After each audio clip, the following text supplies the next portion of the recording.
kui kaua ma seda tänast õhtut oodanud olen, et lõpuks kätte võtta see 85 sentimeetrine Goldmarke tera ja tõmmata ühed 3-meetrised vaalud ja kui siit vastuvaaluga tagasi minna, veel on 6-meetrine rida tõmmatud. Ja see tera on olnud seal Vikatimeistri stuudios selline pinnimise õppetera, kus igaüks on saanud pinnida. Siin tera peal on veel näidatud need kohad, kus igal ühel on oma pinnimisala ja see tera on parasjagu krobeline. Ja ma pinnisin ta veel üle ka seal stuudios.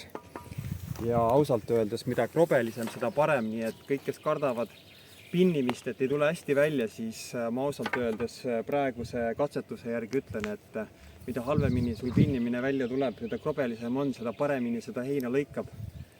Ja üks korralik luiss ka, millega tõmmata siia mõnusad vaod sisse, siis lausa ammustab seda heina.